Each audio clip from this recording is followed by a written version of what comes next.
Salutations la famille, salutations à ceux qui sont de passage. Il nous est donné aujourd'hui encore une fois d'aller par la manifestation de la grâce du Verbe de Lopa, l'unique créateur, d'aller toujours dans Kalatambale nous ressourcer, recueillir des paroles de sagesse, de justice. Et aujourd'hui c'est donc dans Méné que nous allons aller, Méné qui va correspondre à Michée dans les Bibles falsifiées. Le passage de Méné est titré « Mise en accusation ». Mise en accusation. Et Méné, ça signifie comparaître. Méné était un mutopeda mundi. Quand il était dans le visible, il l'est toujours, car il vit, il fait partie des vivants. Mais il avait cette fonction. Et il était donc là pour parler au nom du Verbe de Lopa, pour avertir le peuple. Et Méné, ça veut dire donc comparaître. Et c'est une mise en accusation. C'est donc ici un jugement qui est prononcé, mais d'abord, pour comparaître, on fait des constats, on pointe des faits, on pointe des choses très précises. Et ensuite, ce sont ces faits qui sont mis en accusation. Bien, et c'est exactement ce que fait Méné ici, et nous allons prendre, à partir donc du chapitre 3, je dis, écoutez, notables, deux points, donc c'est Méné qui parle. Écoutez, notables non initiés de la tribu de Tindi, de Jacob dans les Bibles falsifiées, et princes non initiés de la maison de Tombouanébila. Tombouanébila, donc Tombouanébila, c'est remporter la victoire. Et Tombouanébila, c'est Israël, ceux qui se prétendent aujourd'hui être Israël. Mais Israël, nous savons que c'est Ouassé, nous savons que c'est le peuple noir, la race originelle, d'où descend le premier homme, tous descendus du premier homme, qui est Moto. Et oui, il y a eu un premier homme, et la race de cet homme a une importance primordiale, que ceux qui ont un problème avec ça, eh bien ils n'ont pas un problème avec une couleur, ils ont un problème avec la vérité. Et donc ils sont hors champ, ils sont déjà déconnectés, puisqu'ils ne veulent pas prendre en considération un fait établi qui a été voulu ainsi et qui correspond à l'image première, au modèle qui est le spirituel. Donc, Moto, c'est un noir. Ici, c'est donc, Méné, il s'adresse ici donc à ceux qui dirigent, aux princes et également aux notables. Donc les princes, ça va représenter la tête. Les notables, ça va représenter d'autres parties supérieures du corps, comme les bras, qui peuvent saisir, qui peuvent exercer une pression par la loi et par l'exécution de la loi. Donc on parle ici des sociétés. Mais ce qu'on va dire là aussi pour Ouassé, ça résonne bien sûr à l'extérieur. C'est valable, c'est un fonctionnement qu'on peut retrouver chez les blancs, chez les sans-mêlés. Bref, donc, il y a plusieurs manières de recevoir ce qui va être dit. Et donc, il les prend à partie, il les fait comparaître, il les appelle pour les faire comparaître. Méné appelle les princes, appelle les notables et leur dit ceci. Il leur rappelle aussi leurs origines, en leur rappelant d'où ils sont issus de cette race originelle. C'est pour ça qu'on a évoqué Moto, c'est pour ça qu'on évoque aussi Jacob, qu'on évoque qui ils sont, on les ramène vers cette identité, vous êtes héritiers de tout cela, et voilà ce qui est dit, n'est-ce pas à vous de connaître la justice, puisque vous êtes les descendants, puisque vous êtes les tenanciers de cet héritage, c'est à vous de connaître votre origine spirituelle, la noblesse, et ainsi, si on dit que quelqu'un a de la noblesse, tel un prince, c'est parce que ce qui est conjoint au statut de prince, normalement, c'est cette noblesse, mais la noblesse au sens spirituel, au sens de l'homme intérieur, au sens de la moralité, bien sûr, premièrement, et de la spiritualité, puisque ce sont ici des noirs. Donc là, c'est pas n'importe quelle noblesse qui est prise à partie par Méné. N'est-ce pas à vous de connaître la justice? Donc il commence par les remettre en question. Et il leur fait comprendre, mais si ce n'est à vous, à qui d'autre? Si ce n'est à vous, c'est à qui va incomber la vocation de faire respecter ce qui est juste, de faire valoir ce qui est juste. Verset 2. Vous haïssez le bien et vous aimez le mal. Vous trompez les plus faibles. Là, bon, vous haïssez le bien et vous aimez le mal. Tout de suite, donc par rapport à la justice, il les interroge, il les amène dans cette intériorité, il les ramène vers l'homme intérieur, et ensuite, il leur dit comment vous êtes disposés, comment moi je vous vois en tant que prophète, comment vous êtes disposés, votre intériorité, vous êtes tourné vers le mal, vous aimez le mal et vous haïssez le bien. Donc ils ont renversé l'ordre établi premièrement par le spirituel. Et simplement, ils continuent à jouir de privilèges du fait de leur statut. Mais ils sont dépouillés de la noblesse véritable qui est spirituelle. Vous haïssez le bien et vous aimez le mal. Vous trompez les plus faibles. On voit la notion de tromper qui est très importante. Les plus faibles. C'est-à-dire qu'ils profitent donc de leur statut pour oppresser ceux qui n'ont pas le même statut, ceux qui sont de simples gens, ceux qu'on appelle les simples gens, qui travaillent pour nourrir leur famille simplement, du mieux qu'ils peuvent, bon bref. Mais là, on nous parle des plus faibles. Et on va prendre, pour traiter de ce verset, on va prendre Bialabamounia, donc c'est Proverbe 8, 13, Proverbe 8, 13, qui nous dit la crainte du respect qui est due à Tété, donc Tété c'est notre père, c'est Loba. La crainte du respect qui est due à Tété, c'est la haine de l'antivérité. Donc, la crainte du respect qui est due à Tété, c'est-à-dire toute l'initiation de la sagesse, la complétude de l'initiation de la sagesse, c'est donc la crainte du respect qui est due à Tété, et c'est donc la haine de l'antivérité. C'est synonyme. C'est haïr l'antivérité. Et donc, c'est haïr le mensonge. Mais pas seulement l'antivérité, ça comprend le mensonge, mais c'est une notion plus large. On ne va pas trop rentrer dans les subtilités. Mais, par exemple, ça peut être des expressions qui sont déconnectées des réalités spirituelles, comme ces expressions quand les gens disent j'ai la chair de poule. Non, c'est pas la chair, c'est la peau. Si tu observes, tu vois que ce que tu dis, c'est n'importe quoi, et c'est de l'antivérité. Donc, on voit que l'antivérité, c'est une notion plus large. C'était une parenthèse. Mais là, ce qui nous intéresse, c'est que donc, la crainte du respect, c'est la haine de l'antivérité. Eux, ils sont dans l'amour du mensonge, puisqu'ils aiment tromper les faibles. C'est ce que nous dit Méné. Vous trompez les plus faibles. Donc, ils profitent de leur statut, ils exploitent la masse, ils sont là pour les tondre, pour les dépouiller de leurs biens, et puis, ils s'auréolent de leur statut pour dire non mais nous voilà on est à part. Donc mais ainsi ils sont disposés, voilà, ils n'ont plus rien à voir en fait avec la vérité, ils ont pris le parti de l'antivérité, ils ont fait alliance avec l'antivérité et voilà ce qui en découle. Alors ils crieront vers Mutatedi. Donc Mutatedi, c'est l'entité qui guide et qui intronise les initiés, et là on parle des plus faibles. Alors ils crieront vers Mutatedi, mais Mutatedi ne leur répondra pas.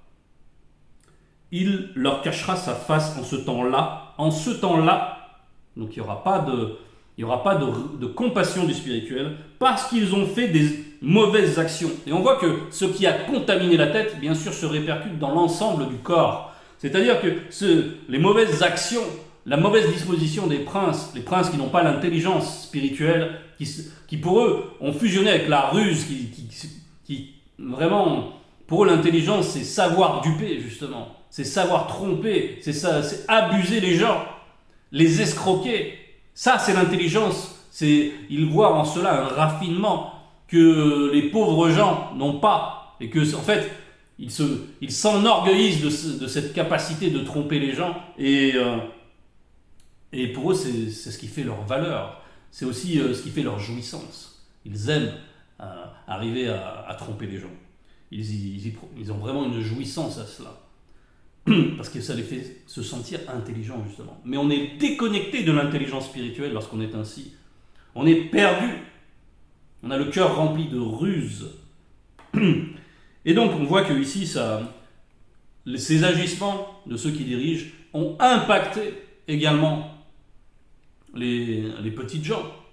Et eux aussi, à leur tour, ils ont imité des usages mauvais. Ils ont accepté d'agir selon l'injustice.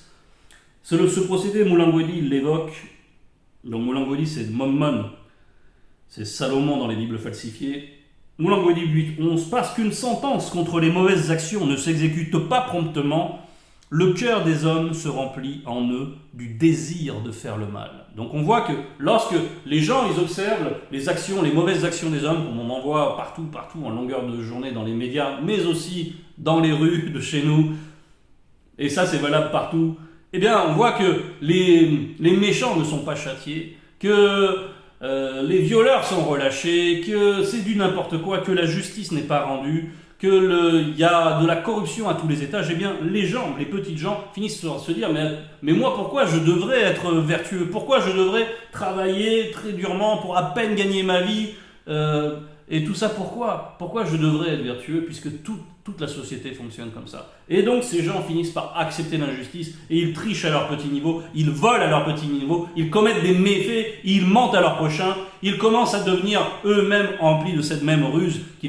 les invite à toutes sortes de n'importe quoi, à tromper leur prochain à leur tour, à médire, à faire du congossa, bref. Ils ont eux aussi accepté le mal, ils ont eux aussi appris à aimer le mal. Et c'est pour ça que Mutateli, ici, leur retire complètement la protection et ne répondra pas à leurs appels. Verset 4. Ainsi parle Mutateli sur les prophètes qui égarent les non-initiés du peuple. Et là, maintenant, on se tourne vers une autre catégorie de personnes. Parce que là, on se tourne vers les religieux, pas vers les fausses spiritualités et leurs représentants. Et on se tourne vers eux parce que ces notables, ceux qui ont le pouvoir temporel, ces princes, ces notables, eux, ils ont besoin d'une caution. Et c'est les religieux qui viennent leur apporter cette caution, qui viennent leur assurer qui viennent témoigner devant le peuple qu'il faut respecter cet ordre établi. C'est comme dans ces Bibles falsifiées, donc ce qui n'est pas Bible, parce que Bible c'est l'ouvrage originel, n'est-ce pas? Toutes ces Bibles contemporaines ce sont que des pis-aller de Bible, et qui ont été falsifiées à bien des égards. Mais dans ces Bibles falsifiées, ils ont bien pris soin de pérenniser l'injustice, justement.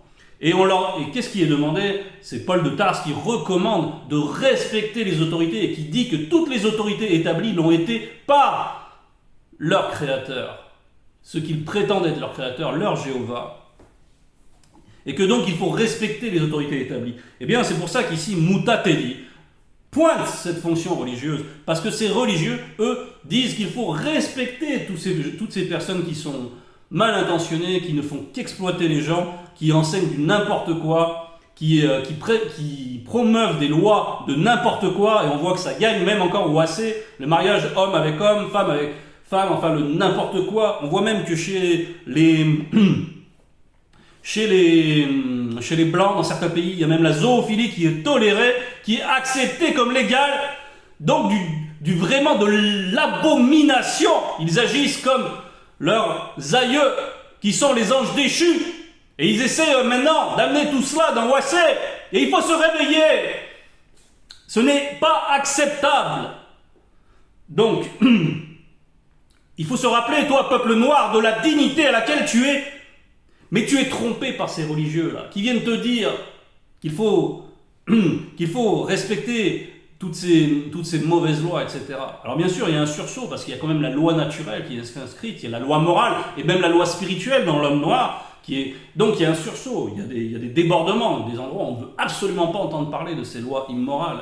Mais, voilà, il faut comprendre donc que ce rôle-là, donc c'est doctrinal, on l'a vu, dans les Bibles, c'est doctrinal, parce que ces Bibles ont été mises en œuvre par des gens de mauvaise intention, qui étaient sous la coupe déjà d'un empereur, qui a décidé qu'il allait avoir un culte catholique, et la catholicité est née au concile de Nicée, avec cette Bible qui a été ensuite reprise par tous ceux qui se disent chrétiens. Et dedans, on y trouve quoi? L'injustice à tous les niveaux. Et un faux Christ, en guise de Jokisabe, qui est noir, qui est venu en son temps dans Wassé. Et aujourd'hui, nous sommes avec le deuxième né de toute la création, qui lui aussi est venu tel Jokisabe en son temps, et qui est venu nous réveiller, et qui est venu nous donner les armes qu'il faut pour changer ce mauvais ordre établi par les gens mauvais, Bien, Mouledi nous donne de renverser tout cela en professant la vérité. En allant d'abord contre ces religieux, parce que c'est ces religieux donc qui leur apportent cette respectabilité. Parce qu'à force de faire du n'importe quoi, ça finit par se voir. Même s'ils trompent leur monde, même s'ils ont le pouvoir, à force, les actes qu'on a sous les yeux, les faits qu'on a sous les yeux, les œuvres de ces gens qui dominent, dans le visible de la chute, on voit qu'ils font des choses mauvaises, on voit que, et ça cause de la souffrance, etc. Donc au bout d'un moment, les gens veulent se rebeller contre ça. Mais les religieux, avec leur emprise, derrière lesquels il y a le monde occulte, bien sûr, hein, ils viennent dire non, il faut respecter, il faut prier pour ton dirigeant. C'est du n'importe quoi. Regardez. Alors les Allemands, selon cette doctrine, les Allemands, durant 39-45, ils auraient dû donc prier pour Hitler. Et oui, il fallait soutenir leurs dirigeants. C'est leur Bible qui leur dit. Il faut prier pour Hitler.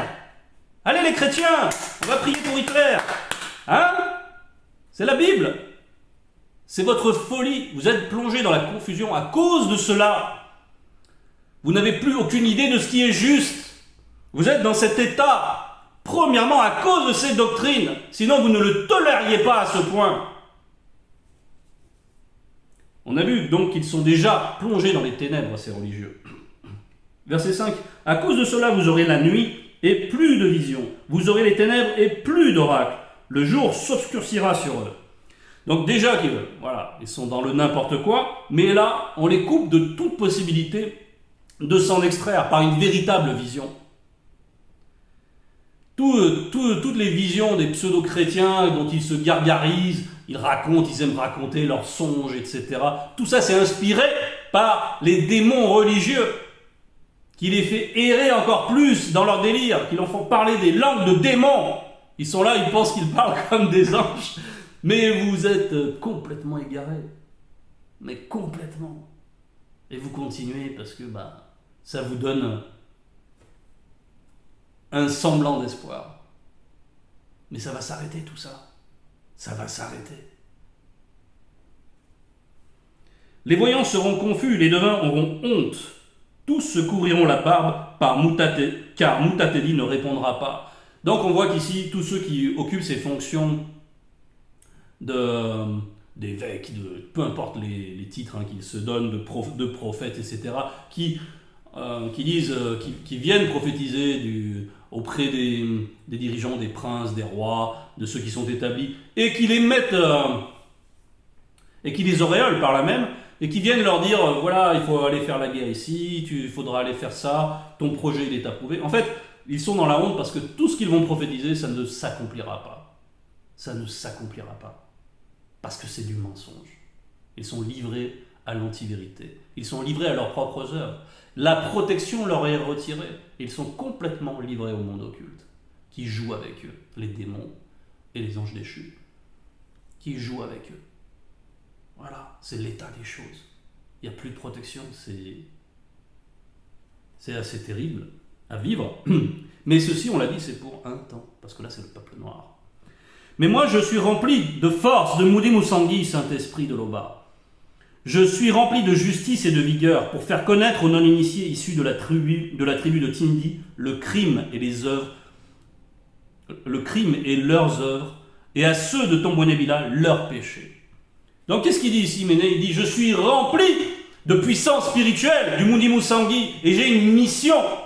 Je ne suis pas semblable à tout cela, à toute cette obscurité. Non, moi j'ai fusionné avec le Verbe, et je suis une lumière parmi vous. Et cette lumière vient pointer votre intériorité, premièrement, et toute la pourriture qu'on peut y trouver, tout le péché purulent qui vous condamne. Je le pointe là. C'était sa fonction. Et on voit aujourd'hui comment dans Ouassé, la corruption, avec les religieux qui continuent à enseigner du n'importe quoi, à égarer les masses. La corruption est généralisée. Tout le monde, ça déteint sur tous les mœurs. Tout le monde est porté vers l'avidité. On voit en son prochain juste une manière d'extorquer quelque chose.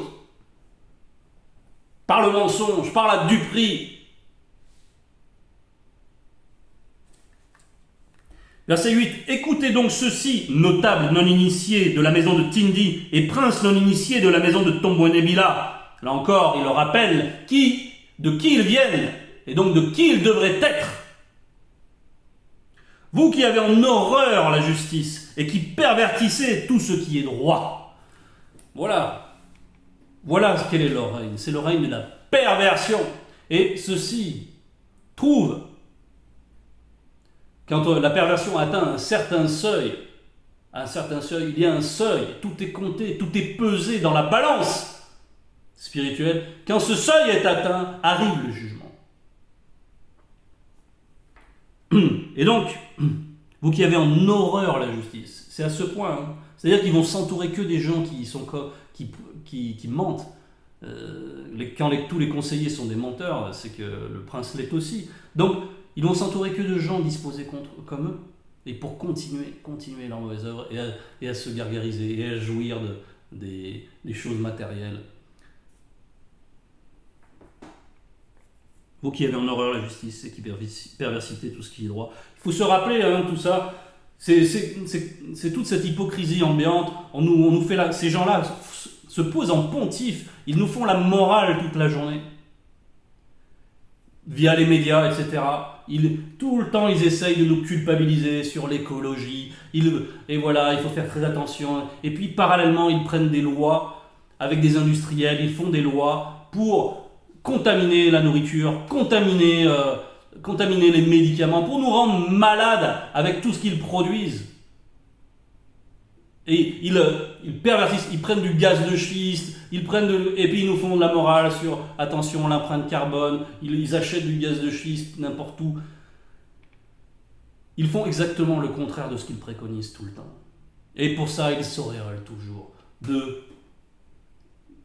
déjà de beaux habits, voilà, d'une présentation, on va dire des dehors prestigieux du pouvoir, mais tout ce qu'ils font, c'est trahir les intérêts de leur nation, trahir les intérêts du peuple, et voilà, et tout ce qui les intéresse, c'est de s'arranger entre eux. Ils se mettent tous d'accord pour dépouiller les plus faibles, pour les rendre malades, parce que même rendre malade quelqu'un, après c'est tout un système avec la sécurité sociale, on vend des médicaments qui sont remboursés, en fait on ruine l'État, et les industriels se gavent, et les gens sont encore plus malades, et ils n'ont plus aucun discernement, tellement les médias les contaminent mentalement. C'est le système. Mais au milieu de cela, il y a la grâce manifestée. Au milieu de ces ténèbres, il y a la grâce manifestée, il y a la lumière véritable. Et nous sommes là, frères et sœurs, en tant que lumière véritable. Acceptons-le. Ayons conscience de cela. Nous sommes dissemblables de cela, de tout ce marasme. Nous n'avons rien à voir. Nous en décrochons et se gardons bien de ces souillures. Donc, Méné prend à témoin d'abord la tête, ceux qui sont responsables. Vous qui bâtissez Ouassé avec le sang et Longanapi avec l'iniquité. Longanapi, c'est Jérusalem. Ouassé, c'est le continent, c'est l'Afrique. Bien. Vous tous là, dirigeants, Méné vous pointe. Tous ceux qui acceptaient l'ignominie, qui acceptaient les délires franc-maçonniques pour faire du n'importe quoi, pour être complètement soumis à des intérêts étrangers, pour ne pas vous occuper véritablement de votre nation, de l'autonomie de votre nation, du bien-être de votre peuple, ne serait-ce que du point de vue de la loi morale. Revenez à des fondements évidents. Revenez à la justice véritable.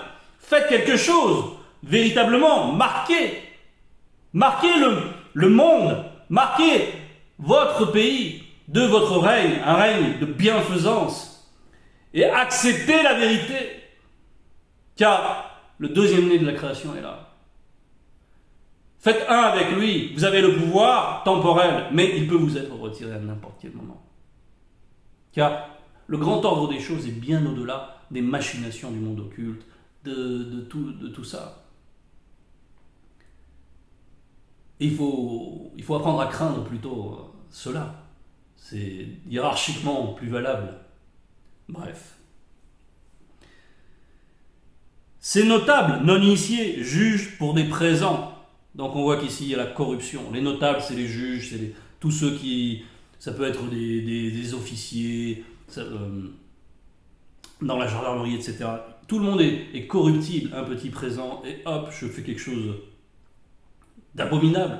Je vais condamner le juste. Je vais blanchir, comme on dit. On va blanchir la personne, ses actes. C'est-à-dire qu'on va la rendre innocente par un jugement inique. Mais parce que ça arrange, il a rendu service à un tel, alors moi je lui rends un service dans ce faux jugement, et par là même j'aurai une promotion, j'irai à la cour d'appel, et tout le monde fonctionne comme ça. Ces faux prêtres enseignent pour un salaire qui est prévu aux vrais prêtres. Tous ces faux religieux là qui collectent la dîme, ils sont là, ils menacent, attention, vous leur donnez pas la dîme, ouah, la malédiction, ils veulent vous condamner, ils vous promettent les pires souffrances dans un enfer qui n'existe même pas. Mais parce qu'ils n'ont pas conscience. Cet enfer-là, ça n'existe pas. Bref, Zuhula nous a enseigné en ce qui concerne le lac de feu, etc. Avec précision. Ils n'ont pas la notion, ils confondent le séjour des morts, ils confondent l'enfer, le shéol. C'est la confusion totale. Mais en tout cas, ils sont là, ils menacent leurs ouailles à chaque fois qu'ils ne viennent pas donner la contribution. Alors que cette contribution devrait aller à ceux qui professent la vérité, évidemment, pour qu'ils puissent vivre de cette profession, sans se soucier du matériel. C'est le but. Mais eux, ils sont juste là pour tondre tout le monde, ils ont pour Dieu leur ventre, c'est tout ce qui les intéresse. Et ces faux prophètes prédisent pour de l'argent de sang. Les faux. Bon, là, on continue. Voilà, ils sont prêts à toutes les bassesses pour s'enrichir. C'est l'avidité. Ils osent s'appuyer sur le verbe de Loba. Ils disent, le verbe de Loba n'est-il pas au milieu de nous? Le malheur ne nous atteindra pas. Même s'ils ne se revendiquent pas forcément de Loba, ils se revendiquent de leur Jéhovah, ils ont la même disposition. Ils se présentent comme des gens bénis qui agissent bien, etc. Et ils sont dans cette tiédeur, et les gens qui croient à tout cela, ils aiment cette tiédeur, ils y trouvent quelque chose qui les exalte, ils sont dans le sensationnisme, ils n'examinent rien, ils n'ont pas le discernement, ils ne s'intéressent pas si c'est vrai, si c'est pas vrai, c'est juste que c'est là. Alors je dis, voilà, ça me rassure, ça me fait du bien. Hein.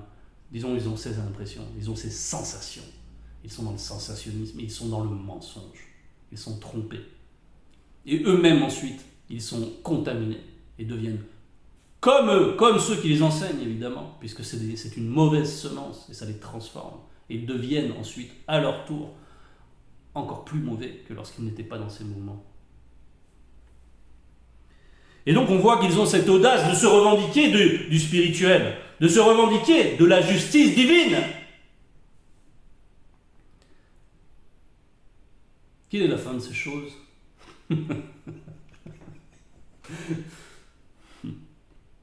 C'est ce que j'attends longuement, ça me réjouit intérieurement. Je sais que tout arrive au jugement. Par la manifestation de la grâce de l'Oba, j'en ai l'assurance absolue. C'est pourquoi, à cause de vous, Ouassé sera spirituellement labouré comme un champ. Longanapi deviendra spirituellement un monceau de pierre pour un temps connu. Et la montagne du temple, une sommité couverte de bois. Et c'est très intéressant de plein de points de vue différents. Là, on nous parle de la gloire du temple. On nous parle d'une gloire qui est mise en oubli. On nous parle d'une gloire qui disparaît pour un temps connu. C'est-à-dire que souvent, ceux qui veulent être des détracteurs, ceux qui se croient être des détracteurs, viennent avec des arguments. Mais où sont les vestiges des civilisations? Donc, si tu dis que les royaumes de Ouassé, il y avait une gloire ancestrale, une haute technologie, là, on vous le dit. Oui, tout ça a été a été recouvert. Et on nous parle ici d'une image, donc d'une montagne, une sommité couverte de bois. Là encore, récemment, il s'aperçoit, oh tiens, cette montagne, en fait, c'est une pyramide en Chine. Informez-vous là-dessus. Et on s'aperçoit, bah oui, derrière, en fait, c'est un vestige d'une pyramide. Et ils font, mais qu'est-ce qu'elle fait là, cette pyramide? Et puis là, bon, les archéologues, ils sont dans la confusion, eux aussi.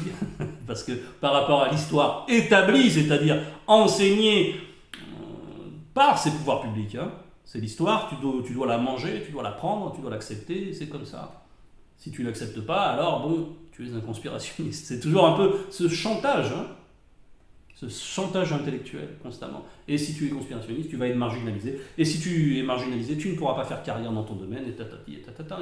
Et tout ça, on a conscience de ses conséquences. Donc on voit. Mais on voit qu'en tout cas, il y a eu une gloire. Il y a une gloire qui a été invisibilisée, qui a été plongée momentanément dans l'oubli, n'est-ce pas? Et donc, tout ce qui est bâti, là, toutes ces constructions, comme on en voit ailleurs, hein, on voit ces mêmes phénomènes, hein, là on parle de Ouassé précisément, et vous prenez le même processus, par exemple, tout le monde vénère cette cité Dubaï, voilà. Tout le monde vénère ça. On sait que là-bas, quand on vient, quand on est étranger, qu'on arrive à Dubaï pour travailler, dans l'espoir de s'enrichir, la première chose qu'ils vous font, ils vous enlèvent vos papiers, ils vous traitent comme des esclaves, et ils bâtissent avec le sang. Ils bâtissent avec des esclaves. C'est toujours ça, la force de travail de l'esclavage. C'est pour ça que toutes les doctrines falsifiées, elles promeuvent l'esclavage. Ça arrange trop les dirigeants. Et on voit cette symbiose entre donc, les religieux et les dirigeants pour exploiter les gens. C'est à ça qu'on reconnaît véritablement que ces doctrines sont mauvaises. Sont mauvaises. Il faut en sortir et aller vers la sainte doctrine. Nous qui en sommes, frères et sœurs, il faut aussi que nous ayons conscience de comment nous sommes disposés par l'enseignement, par le travail du Verbe en nous, et comment nous éclairons autour de nous, comment nous sommes dissemblables de cette obscurité, de ces ténèbres, du péché que tout le monde accepte. Et nous sommes vraiment à part. Et nous avons vraiment un impact. Connaissons-nous selon le Verbe. Car nous sommes comme Ménée, remplis de justice et de vigueur pour annoncer la vérité. Et pour rebâtir. Parce que ce temps connu maintenant, il est passé. Parce que le deuxième né de la création est là. Et c'est une impulsion, encore. Et c'est un retentissement. Et c'est un réveil. Il faut promouvoir cette bonne nouvelle, frères et sœurs, avec cette assurance. Toute gloire à l'Oba.